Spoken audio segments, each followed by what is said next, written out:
Good afternoon, YouTubers. Tsquare with Tsquare Talk. So have I got an awesome recipe for you guys today. If you guys like corn, you're going to love this recipe. I highly recommend you guys try it out. I love this recipe. I wanted to share it with you guys today. I'm going to put a complete list in the bottom of all the stuff you need. Everything you'll need to make this is right here in front of you, but I'll also put a list in the description below with a couple links to some other great recipes that you guys have to try that are also just as good as this. But this one takes the cake. So when it comes to brand, I'm not really brand specific. The only brand that I really will swear by is McCormick's. McCormick's is a spice company that they're to die for. Every one of their products I love. So everything else is pretty much some of it's generic, some of it's name brand. It all depends what they have on sale that day. But when it comes to McCormick's, I always stick to that. So with that being said, let's get started. I'll show you guys what I like to do to make this recipe. First thing I'm going to do, I'm going to start off with a cast iron skillet. If you don't have a cast iron skillet, any kind of skillet will work. I just happen to have cast iron. I love cast iron. So I put my heat on medium to high, and I'm going to add a little bit of olive oil in here. Don't need a ton, just enough. You're going to be cooking up the corn in it, and the olive oil has great flavor. It's going to help it up. And the corn is frozen right now. I have it on 7 out of 10. For me, that's medium to high. You can do anywhere between, will still work. So let's get this oil heated up and be right back. Okay, so the first thing I'm going to do, I just pulled the corn out of the freezer. This is a bag of 40 ounces sweet corn. I'm going to go ahead and I'm going to throw that in here. It might splash up a little bit. We're going to want to keep stirring this after we pour it in. So let's get it poured in and start stirring it up.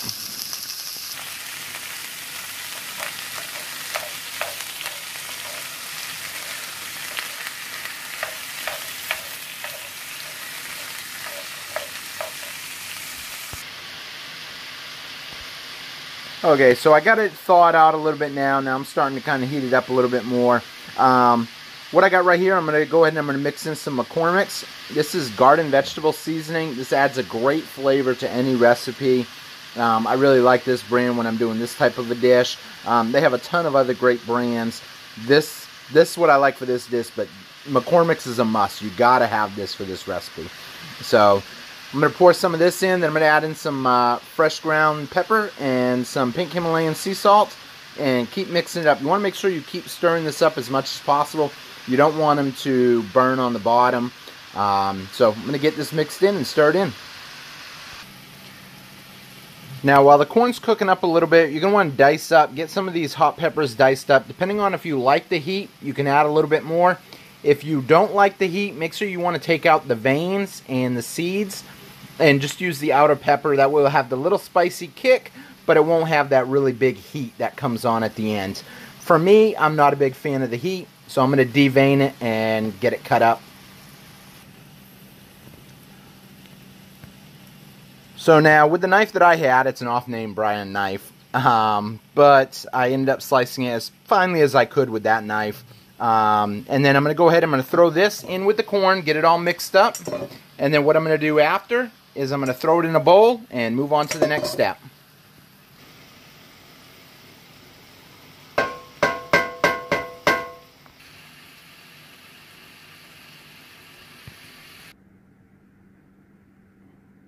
So the next thing I'm going to do, I'm going to preheat my oven for 375 degrees.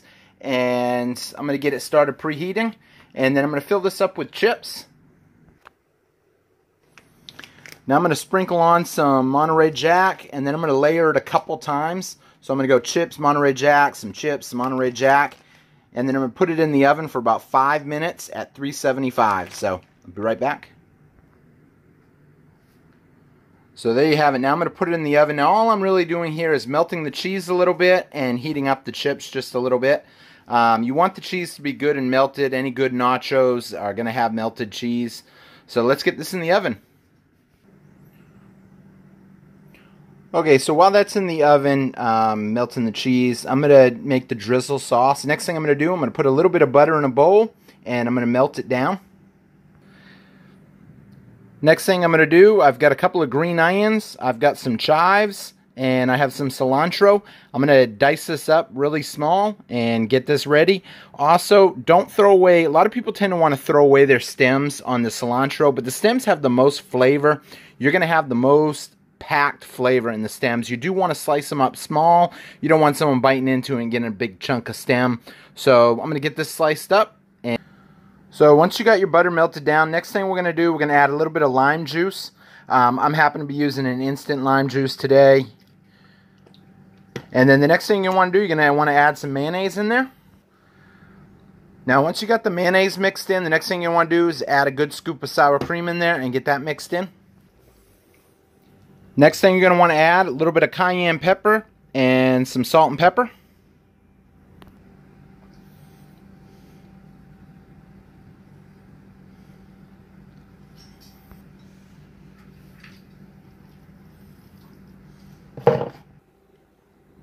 We're going to get this all mixed in. So I just took the chips out of the oven. As you can see, the cheese is all melted on there pretty nicely. I'm going to throw that corn in there now. Next thing I'm going to do, my cut up chives, cilantro, and green onions.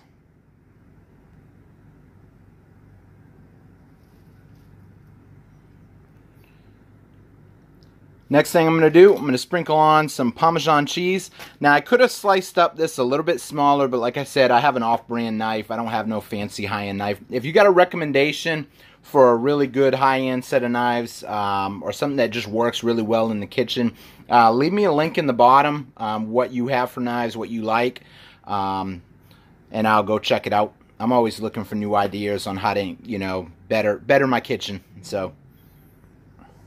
Oh, that's looking good already. I'm ready to dig in. Next thing we're going to do, we're going to put our sauce on top. So now this is really looking delicious, but I'm going to decorate it just a little bit more. I saved out some green onions and a little bit of cilantro that I can decorate the top with. Now that is the finished product, and it is delicious. So I highly recommend you guys try this out at home. Gotta actually pull out a piece right here in front of y'all. Look at that. Does that not look delicious? You guys gotta try this out. I'm gonna put a list of all the ingredients used in the description below, along with some other links to some other great recipes that we've done here on the channel. If you guys do try this, leave me a comment. I love hearing what you guys think after you've made it. Most importantly, if you're not already subscribed, please make sure you hit that subscribe button. Hit that like button. Give us that thumbs up. And at the very end, I'll put a couple pictures of some other recipes that we've done, and you guys can check out them videos too. You guys have a great one. Hope to see you guys again on Tsquare Talk. Thank you for watching, and have a great weekend.